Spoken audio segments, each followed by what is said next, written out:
भागे सज्जनों, रामायण की कथा बड़ी दुर्लभ है। ब्रह्म एक है, एकम सद विप्रा बहुधा वदन्ति ऋग्वेद।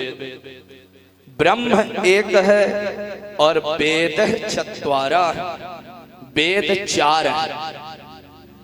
ब्रह्म की दुर्गमता यह है कि ब्रह्म को सब नहीं जान सकते हैं।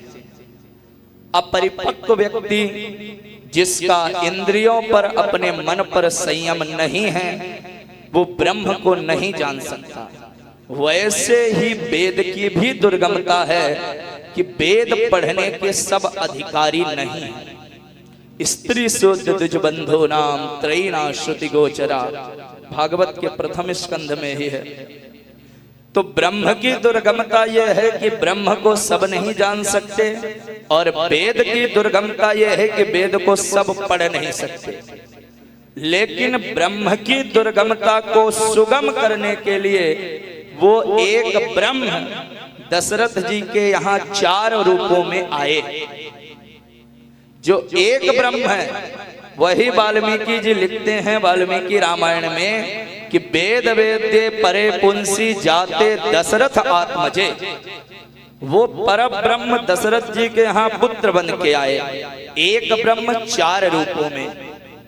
और जो वेद की दुर्गमता है सब नहीं पढ़ सकते, वही चार वेद एक रूप लिए। क्या? रामायण। वेद प्राचेत सादासीत, साक्षात रामायण आत्मना। ये रामायण जो है ये वेदावतार है। एक ब्रह्म चार रूप में आए और चार वेद एक रूप में आए रामायण के रूप में। अब ब्रह्म भी सुगम हो गए सबके लिए और वेद भी सुगम हो गए सबके लिए। जिस वेद को पढ़ने का सबको अधिकार नहीं था, अब उस रामायण को पढ़ने का सबको अधिकार हो गया। वाल्मीकि जी वाल्मीकि रामायण के बाल कांड के प्रथम सर्ग के 100वें श्लोक में कहते हैं कि पठन द्विजो बाघ ऋषभत्वमीयात् स्यात् क्षत्रियो भूमिपतित्वमीयात्। यदि ब्राह्मण इस रामायण को पढ़ेगा तो वाणी का धनी होगा, यदि क्षत्रिय पढ़ेगा तो राजा होगा, यदि वैश्य पढ़ेगा तो बिटपति, व्यापार में उसे राज्य लाभ की प्राप्ति होगी, और यदि शूद्र पढ़ेगा तो समाज में उसका सम्मान बढ़ेगा। रामायण पढ़ने का अधिकार सबको है, रामायण सुनने का अधिकार सबको है। बोलो जय सिया राम। जय जय सिया राम। अगर आपको बहुत सरल भाषा में समझाएं कि रामायण क्या है तो आप ये समझ लीजिए, चार भाइयों की कथा है रामायण। चार भाई कौन कौन से? पहले तो राम लक्ष्मण या राम भरत पहले, दूसरे रावण कुंभकर्ण, तीसरे बाली और सुग्रीव। ये तीन तो हो गए। अब चौथे कौन से हैं? चौथे भाई जमीन में नहीं रहते, आकाश में उड़ते रहते हैं। कौन? जटायु और संपाति। इन्हीं चार भाइयों की कथा है रामायण की कथा, और कुछ नहीं। रामायण में चार प्रकार के धर्म का निरूपण है। सामान्य धर्म, विशेष धर्म, विशेषतर धर्म और विशेषतम धर्म। और भगवान चार रूपों में अवतार लिए हैं। राम जी सामान्य धर्म का पालन करते हैं, लक्ष्मण जी विशेष धर्म का पालन करते हैं, भरत जी विशेषतर धर्म का पालन करते हैं, और शत्रुघ्न जी विशेषतम धर्म का पालन करते हैं। सामान्य धर्म क्या है? मातृ देवो भव, पितृ देवो भव, आचार्य देवो भव, सत्यम वद धर्मम चर। ये है सामान्य धर्म, इसका पालन हमारे रामभद्र करते हैं। विशेष धर्म क्या है? भगवान की सेवा पूजा करना, भगवान की आज्ञा का पालन करना, ये है विशेष धर्म। इसका पालन लक्ष्मण जी करते हैं। लेकिन कई बार जीवन में ऐसी परिस्थिति आ जाती है, यदि सामान्य धर्म का पालन करें तो विशेष धर्म छूट जाएगा, और यदि विशेष धर्म का पालन करें तो सामान्य धर्म छूट जाएगा। ऐसी परिस्थिति में श्री लक्ष्मण जी सामान्य धर्म को छोड़कर विशेष धर्म का पालन करते हैं। रामायण में कथा आती है, राम जी को दशरथ जी ने 14 वर्ष के लिए वनवास दिया। राम जी ने लक्ष्मण से कहा, लक्ष्मण मेरा प्रारब्ध है और पिता की आज्ञा है, मुझे 14 वर्ष के लिए वन जाना पड़ेगा। लक्ष्मण जी ने कहा, भैया राज्य गद्दी पिता की कोई निजी संपत्ति नहीं है, वो जिसे चाहे उसे दे दें। उनको उनके पिताजी ने दिया, उनको उनके पिताजी ने दिया।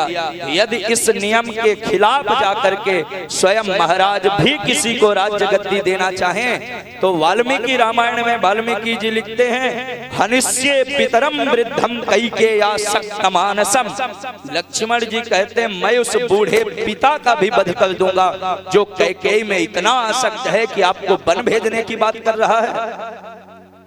अब बताओ, यद्यपि पितृदेवो भव, लेकिन ऐसी परिस्थिति जीवन में है कि यदि सामान्य धर्म का पालन करेंगे तो विशेष छूटेगा, विशेष का पालन करेंगे तो सामान्य छूटेगा। ऐसी परिस्थिति में लक्ष्मण जी सामान्य धर्म को छोड़ देते हैं और विशेष धर्म का पालन करते हैं। तीसरा है विशेषतर धर्म, यानी विशेष से ऊपर वाला धर्म। इसका पालन भरत जी करते हैं। विशेषतर धर्म क्या है? भगवान की रुचि में अपनी रुचि मिला लेना, भगवान की इच्छा में अपनी इच्छा मिला लेना, यह है विशेषतर धर्म। यद्यपि लक्ष्मण जी भगवान की भी आज्ञा मानते हैं, लेकिन लक्ष्मण जी भगवान की वो आज्ञा नहीं मानते जो भगवान से दूर जाने वाली। जब राम जी ने लक्ष्मण जी से कहा कि मुझे वन में जाना पड़ेगा, तुम अयोध्या रहो, तो लक्ष्मण जी ने साफ मना कर दिया कि हम माता पिता गुरु किसी को नहीं जानते हैं, मेरे लिए तो सब आप ही हैं, मैं आपके ही साथ चलूंगा। लेकिन जब भरत जी चित्रकूट में राम जी को मनाने के लिए गए और राम जी ने कहा, भाई मैं तुम्हारे प्रेम के अधीन हूँ, यदि तुम कहोगे तो मैं तुम्हारे लिए पिता के वचन को भी तोड़ दूंगा, लेकिन यदि तुम हमारी रुचि जानना चाहते हो तो हम तो यही कहेंगे, तुम अयोध्या चले जाओ, 14 वर्ष राज्य करो, हम वन में 14 वर्ष रहकर पिता की आज्ञा का पालन करते हैं। और भरत जी महाराज लौट भी आए। ये है विशेषतर धर्म। और चौथा होता है विशेषतम धर्म, यानी सर्वश्रेष्ठ धर्म, जिसका पालन हमारे श्री शत्रुघ्न जी महाराज करते हैं। भगवान की कोई मतलब नहीं, अयोध्या से कोई मतलब नहीं, भगवान के भक्त की सेवा पूजा करना, ये है विशेषतम धर्म, जिसका पालन हमारे शत्रुघ्न जी करते हैं। शत्रुघ्न जी का कहना है, राम जी कहीं रहे अयोध्या, मुझे तो राम जी के चरणों के सेवा श्री भरत जी महाराज से मतलब है। ये है विशेषतम धर्म। ये 4 प्रकार के धर्म रामायण में वर्णित हैं, जिसको भगवान ने 4 रूपों में अवतार लेकर के एक एक धर्म का पालन किया है। रामायण में आप अवलोकन करेंगे गंभीरता से व्यास जी, तो रामायण में आप देखिए, राम जी के लिए भी लिखा है रामो विग्रहवान धर्म। ये वाल्मीकि रामायण में मारीच कहता है रावण से कि रामो विग्रहवान धर्म, राम जी साक्षात धर्म के स्वरूप है। और इसी रामायण में रावण के लिए लिखा गया है गतो धर्मस्य विग्रह। आज रावण के रूप में धर्म का विग्रह चला गया। जब राम जी रावण का वध करते हैं और विभीषण जी से कहते हैं कि विभीषण ऐसा है, मरणांतानि वैराणी, निवृत्तिम ना प्रयोजनम, वाल्मीकि रामायण के युद्ध कांड में, कि ऐसा है आज रावण के रूप में इस पृथ्वी से धर्म का विग्रह चला गया। विभीषण रावण तुम्हारा भाई है, तुम इसका अंतिम संस्कार करो। विभीषण जी ने मना कर दिया, बोले प्रभु इसने आपसे द्वेष किया है, आपसे शत्रुता किया है, मैं इसका अंतिम संस्कार नहीं करूंगा। तब राम जी ने कहा है, विभीषण मरणांतानि वैराणि निवृत्तिम न प्रयोजनम क्रियतामस्य संस्कारो, कि जीते जी किसी के साथ में शत्रुता होती है, मरने के बाद उससे कोई शत्रुता नहीं होती। और यदि तुम रावण का अंतिम संस्कार नहीं करोगे तो मैं राम स्वयं अपने हाथों रावण का अंतिम संस्कार करूंगा। क्यों? क्योंकि गतो धर्मस्य विग्रह, आज रावण के रूप में इस पृथ्वी से धर्म का विग्रह चला गया। अब कल्पना करने का विषय यह है कि राम भी धर्म के विग्रह हैं और इसी वाल्मीकि रामायण में रावण को भी धर्म का विग्रह कहा गया। तो जब दोनों धर्म के स्वरूप हैं तो फिर दोनों में लड़ाई किस बात की थी? जब राम भी धर्म है तो रावण भी धर्म है, तो फिर दोनों में लड़ाई किस बात की थी? बोले लड़ाई इसी बात की थी कि रावण धर्म कर्म सब कुछ करता है। वाल्मीकि रामायण में स्वयं रावण कहता है कि विद्यते गोसु संपन्नम, जहां गाय होती हैं वहां संपन्नता निवास करती है। रावण गाय की पूजा करता है, रावण संध्या वंदन करता है, रावण वेद पाठ करता है। रामायण में एक प्रसंग आता है कि जब रावण जानकी जी का हरण करके आया तो उन्हें लाकर अशोक वाटिका के नीचे विश्राम दे दिया और उसके बाद अपने महलों में चला गया विश्राम करने के लिए। उसी समय ब्रह्मा जी के वेद पाठ का टाइम हो गया। रावण साधारण लोगों से वेद पाठ नहीं सुनता था, स्वयं ब्रह्मा जी रावण के यहाँ वेद पाठ सुनाने आते थे।